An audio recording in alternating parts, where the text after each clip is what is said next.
Good morning students. आज का जो हमारा टॉपिक है वो है class BSc BEd third year bio के लिए। टॉपिक अपना रहेगा स्ट्रक्चर ऑफ एग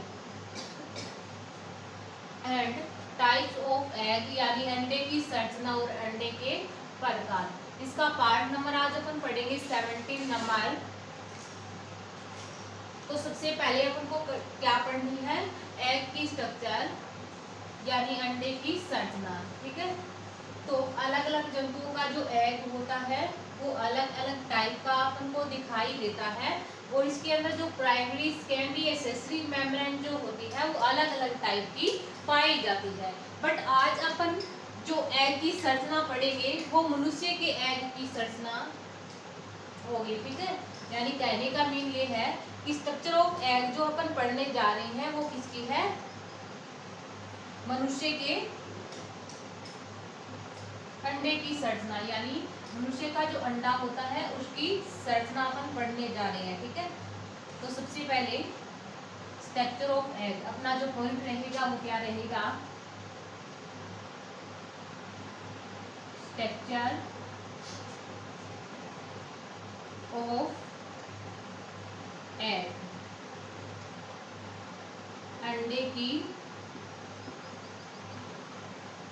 संरचना। अब देखिएगा मेरे साथ साथ आप लोग भी इसका डायग्राम बनाइएगा।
इस प्रकार अपन मनुष्य के अंडाणु की क्या बनाएंगे, यानी अंडे की क्या बनाएंगे, संरचना बनाएंगे।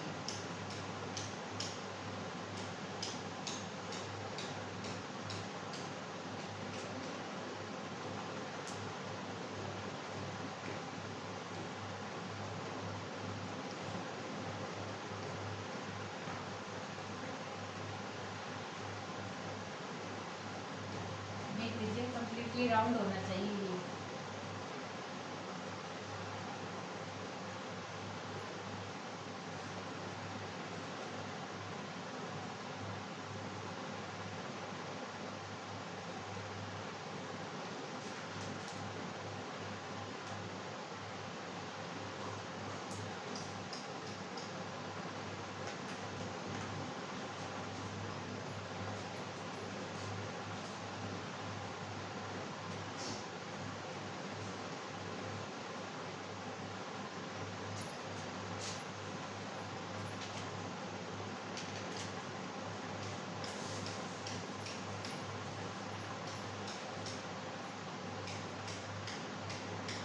प्रकार से अपन अंडाणु की क्या बनाए, सॉरी, मनुष्य के अंडे की क्या बनाएंगे, संरचना बनाएंगे।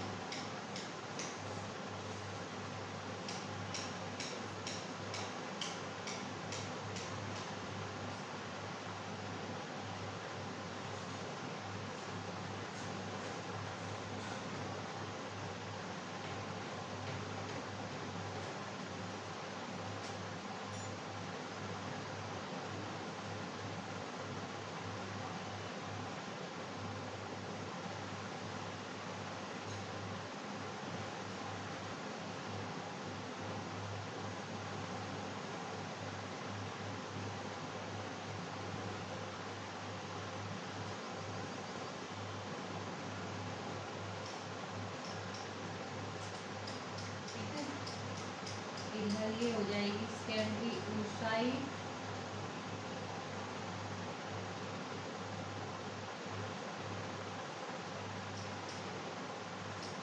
इसमें ये हो जाएगा न्यूक्लियस,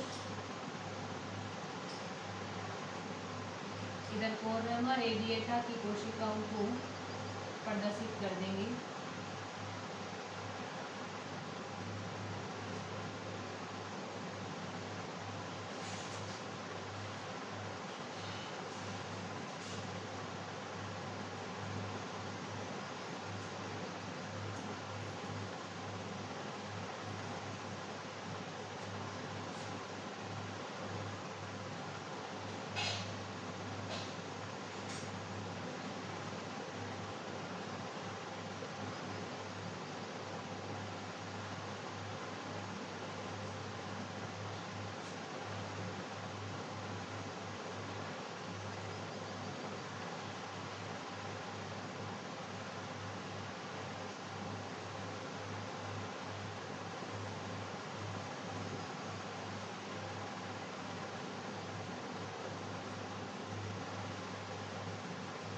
कोरोना रेडिएटा की क्या है, कोशिकाएं हैं।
कोरोना रेडिएटा की सेल्स है, इसको अपन प्रदर्शित कर रहे हैं।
ये सारी की सारी कौन सी सेल्स है, कोरोना रेडिएटा सेल्स है।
ये है जोना पेलुसिडा, जोना पेलुसिडा, ठीक है। ये है सेकेंडरी oocyte, सेकेंडरी oocyte, ठीक है। इधर ये है न्यूक्लियस, ठीक है। इधर ये है cells of corona radiata,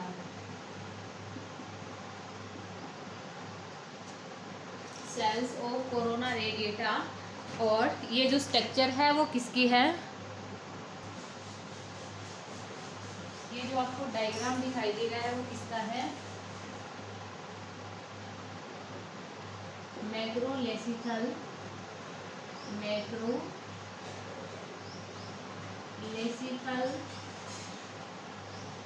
मैक्रोलेसिकल egg of human,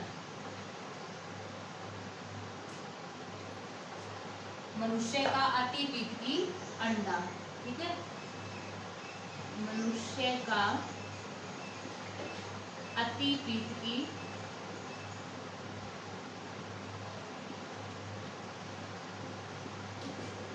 अंडा, मैक्रोलेसिकल एग ऑफ ह्यूमन यानी मनुष्य का अतिपीतकी अंडा। अतिपीतकी का मीन समझते हो क्या, ऐसा एग जिसके अंदर जो योग यानी जो पित्तक होता है वो अधिक मात्रा में पाया जाता है। तो इस प्रकार के एग को क्या बोलते हैं, मैक्रोलेसिकल एग यानी अतिपीतकी अंडा कहा जाता है।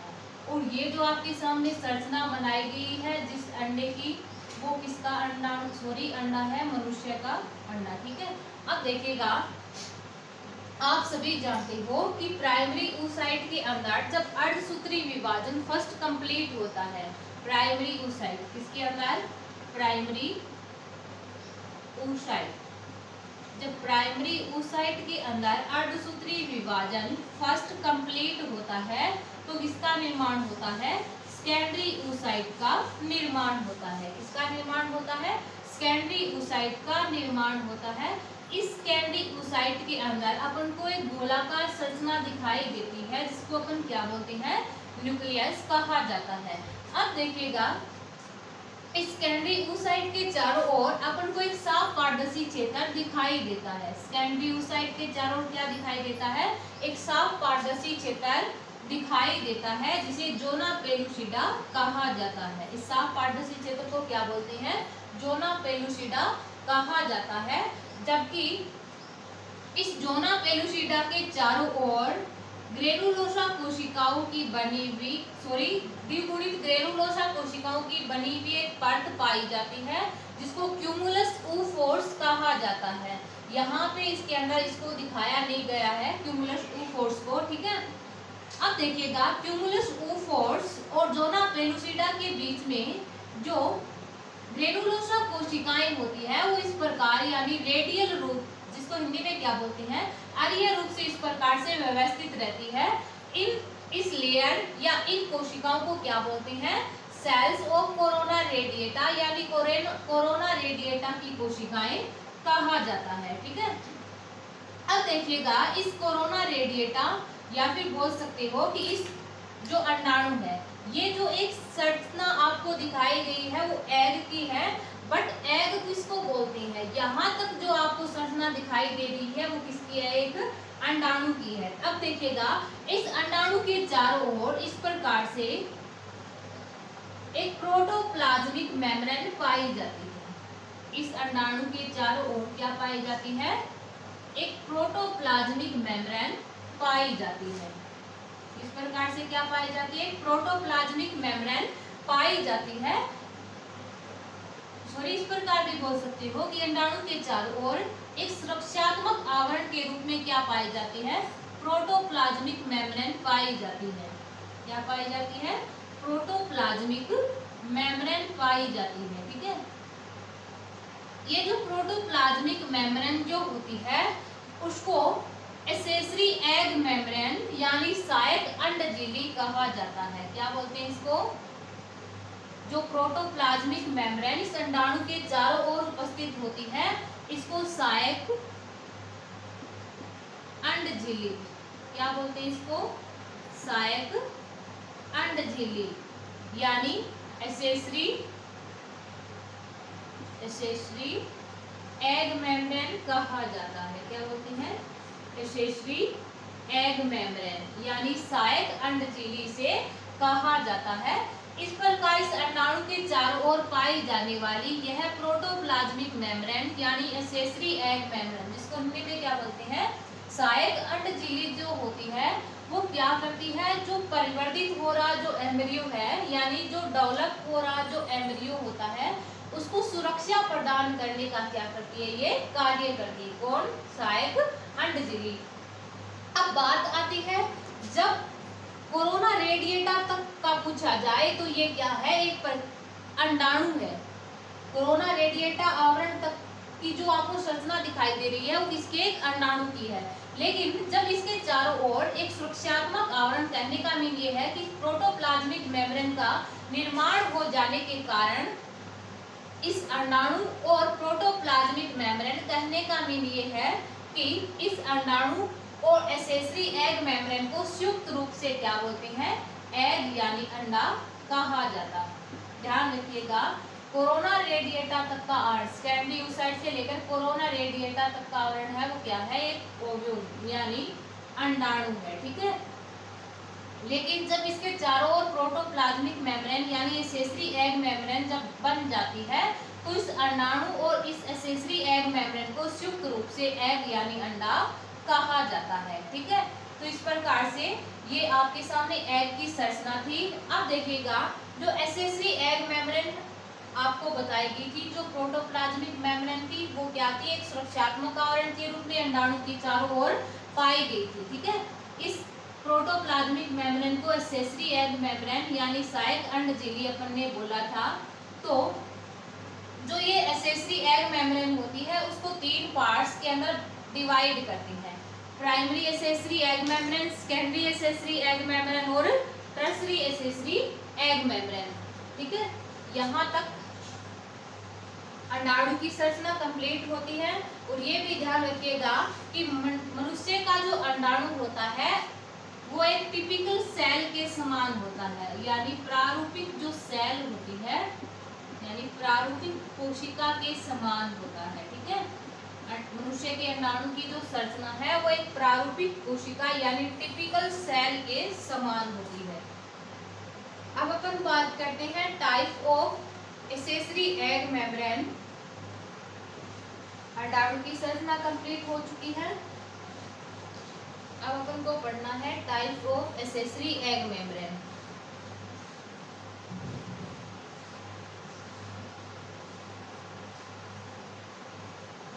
अगला जो अपना पॉइंट है वो क्या रहेगा?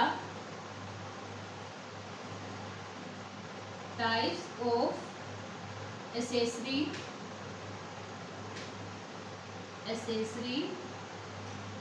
एग मेम्ब्रेन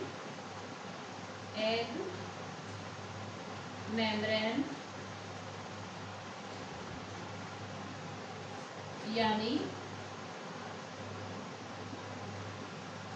सहायक अंड झिल्लियों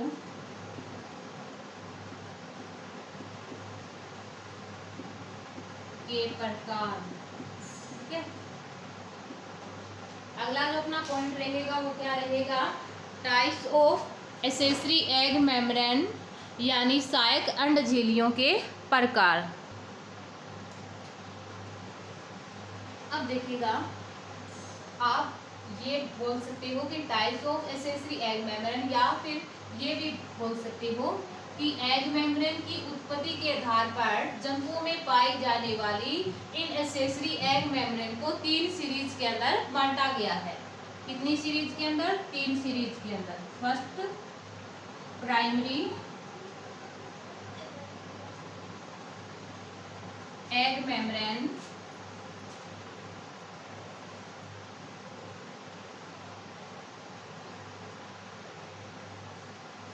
प्राइमरी एग मेम्ब्रेन यानी प्राथमिक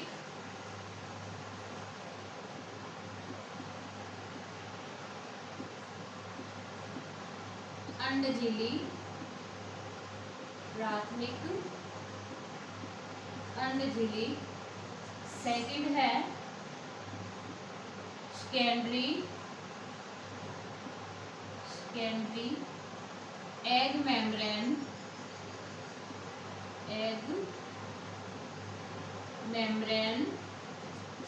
यानी द्वितीयक अंडझिल्ली।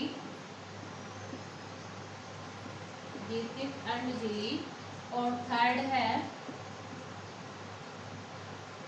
Tertiary egg membrane,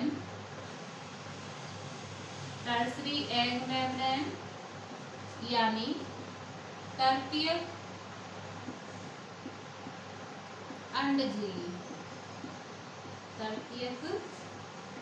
अंडझिल्ली। ठीक है, तो एग मेम्ब्रेन को उत्पत्ति के आधार पर एग मेम्ब्रेन की उत्पत्ति के आधार पर जंतुओं में पाई जाने वाली जो एग मेम्ब्रेन यानी जो अंडझिल्ली होती है उसको 3 सीरीज के अंदर बांटा गया है। फर्स्ट है प्राइमरी एग मेम्ब्रेन, जिसको हिंदी में प्राथमिक अंडझिल्ली बोलती है।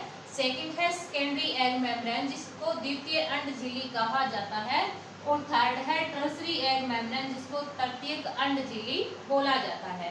फर्स्ट अपन बात करते हैं प्राइमरी एग मेम्ब्रेन की। ठीक है, तो जो प्राइमरी एग मेम्ब्रेन होती है उसका निर्माण हिंदी में क्या बोलते हैं इसको, प्राथमिक अंडझिल्ली। ठीक है, इस प्राथमिक अंडझिल्ली का जो निर्माण होता है वो स्वयं ओव्यूम यानी अंडाणु के द्वारा होता है। प्राथमिक अंडझिल्ली का निर्माण किसके द्वारा होता है, स्वयं अंडाणु के द्वारा होता है। प्रारंभ में ये प्राथमिक अंडझिल्ली जो होती है वो म्यूकोपॉलीसेकेराइड की बनी होती है। किसकी, म्यूकोपॉलीसेकेराइड की बनी होती है। म्यूकोपॉलीसेकेराइड की बनी होती है। ध्यान रखिएगा, प्राथमिक अंडझिल्ली का निर्माण स्वयं अंडाणु के द्वारा होता है। प्रारंभ में ये प्राथमिक अंडझिल्ली जो होती है ये म्यूकोपॉलीसेकेराइड की बनी होती है, परंतु बाद में फाइब्रस प्रोटीन का क्या हो जाता है, जमाव हो जाता है। बाद में किसका जमाव हो जाता है, फाइब्रस प्रोटीन का जमाव हो जाता है। ठीक है, अब देखिएगा जंतुओं में पाई जाने वाली जो प्राइमरी एग मेम्ब्रेन यानी जो प्राथमिक अंडझिल्ली होती है उसको अलग अलग नामों से जाना जाता है। आप इसके अंदर इतना ही याद रखिएगा, प्राथमिक अंडझिल्ली का निर्माण अंडाणु के द्वारा होता है, यानी स्वयं अंडाणु इसका निर्माण करता है। प्रारंभ में ये म्यूकोपॉलीसेकेराइड की बनी होती है, परंतु बाद में फाइब्रस प्रोटीन का क्या हो जाता है, जमाव हो जाता है। अब देखिएगा जंतुओं में पाई जाने वाली प्राथमिक अंडझिल्ली जो होती है उसको अलग अलग जंतुओं में अलग अलग नामों से जाना जाता है। अब देखिएगा स्तनधारियों के अंदर फॉर एग्जाम्पल ले रही हूँ इसका प्राइमरी एग मेम्ब्रेन का, यानी अलग अलग जंतुओं में जो प्राइमरी एग मेम्ब्रेन पाई जाती है उसको अलग अलग नामों से जाना जाता है।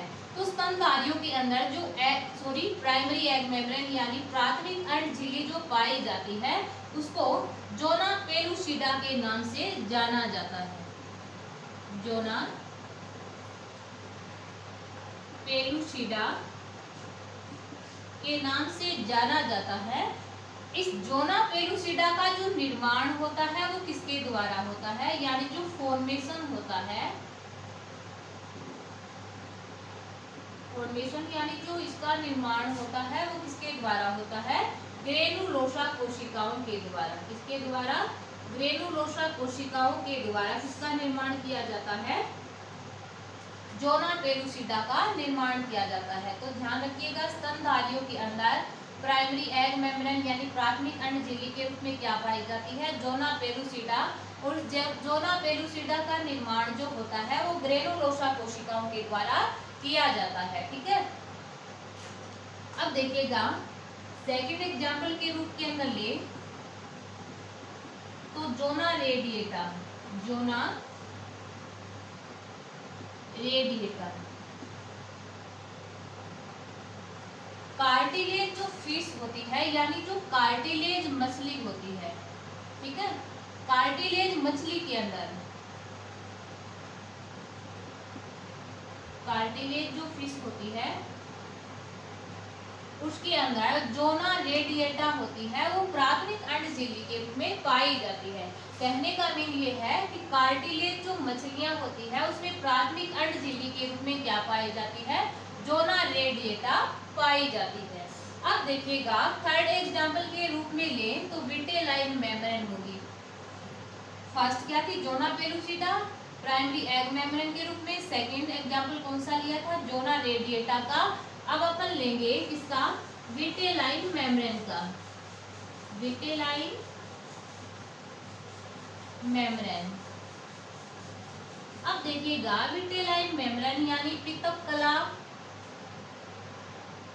पित्तक झिल्ली या पित्तक कला, पित्तक झिल्ली, इसको क्या बोलते हैं, विटेलाइन मेम्ब्रेन को पित्तक झिल्ली बोलते हैं। ठीक है, कि जो पक्षी होते हैं और उसके अलावा जो मोलस्का संघ के जो प्राणी होते हैं, ठीक है, उसके अंडाणु की जो प्रोटोप्लाज्मिक मेम्ब्रेन होती है, ये इस प्रकार से आपने अंडाणु की संरचना पढ़ी थी। ठीक है, ये मान लीजिए कोरोना रेडिएटा का जो आवरण था, कोरोना रेडिएटा का क्या था, आवरण था। इसके चारों ओर क्या थी, इस प्रकार से प्रोटोप्लाज्मिक मेम्ब्रेन पाई जाती है। कौन सी मेम्ब्रेन, प्रोटोप्लाज्मिक मेम्ब्रेन। अब देखिएगा जो मोलस्का संघ के जो प्राणी है उसके अंडाणु के चारों ओर पाई जाने वाली जो प्रोटोप्लाज्मिक मेम्ब्रेन होती है, इसके चारों ओर पित्तक की बनी हुई एक मेम्ब्रेन पाई जाती है जिसको विटेलाइन मेम्ब्रेन कहा जाता है। और ये जो विटेलाइन मेम्ब्रेन होती है ये मोलस्का संघ के प्राणियों में प्राथमिक अंड झिल्ली यानी प्राइमरी एग मेम्ब्रेन के रूप में पाई जाती है। ठीक है, आज के लिए बस इतना ही, आगे मिलते हैं नेक्स्ट क्लास के अंदर।